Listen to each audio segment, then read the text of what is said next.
Hey, good morning, friends. It is the Thursday after Easter, 2021. Somehow it kind of snuck up on me that it's my turn to do devotions once again. I haven't done this for a while, so I'm happy to be back with you and have this opportunity to speak with you this morning. I wanted to share a story, and perhaps I've shared this with you before, but this is one that Philip Yancey tells about Dr. Paul Brand, who worked with leprosy patients in Vellore, India, many years ago. And he one time preached an impromptu sermon that left a great impression on his patients. They were, of course, quarantined in a community away from the rest of society, and they were subject to rejection and suspicion from people around them. And so that made Dr. Brand all the more beloved in his willingness to serve and care for them. And so one time he kind of slipped into an evening gathering of patients, and they invited him to speak. He stood before them, and he really had no inspiration. It was the end of a long day, and he wasn't prepared to say a few words, but he began to look at their hands. And many of these folks suffering from leprosy or Hansen's disease had what's become distinctive as the leprosy claw hand. Some of them had lost fingers, some of them just had stumps. Most of them, their fingers were kind of pulled inward. And so many of them actually hid them from view so nobody could see them.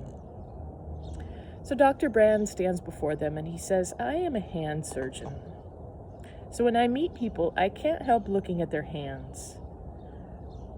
The palmist claims he can tell your future by looking at your hands, but I can tell your past. For instance, I can tell you what your trade has been by the position of the calluses and the condition of the nails. I can tell a lot about your character. I love hands." At this point, he pauses. He looks at their eager faces, and he says, "How I would love to have had the chance to meet Christ and study his hands. Knowing what he was like, I can almost picture them. I can almost feel them."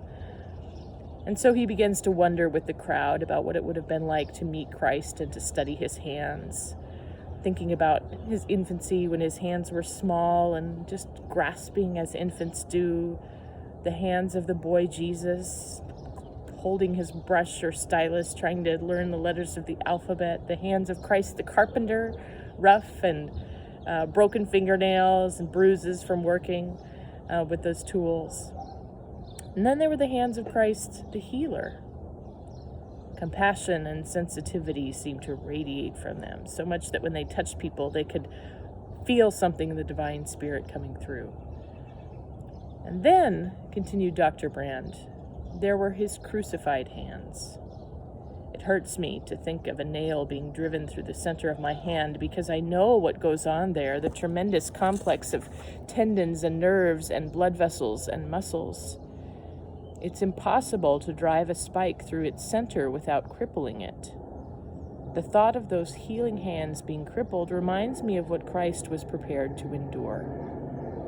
In that act, he identified himself with all the deformed and crippled human beings in the world.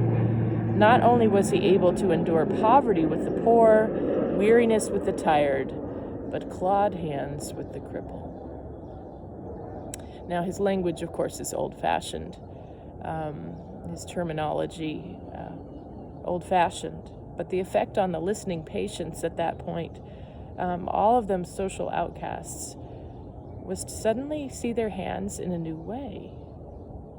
Jesus had claw hands like theirs. Brand continued, and then there were his resurrected hands. One of the things I find most astounding is that though we think of the future life as something perfected, when Christ appeared to his disciples, he said, "Come, look at my hands." And he invited Thomas to put his finger into the print of the nail. Why did he want to keep the wounds of his humanity?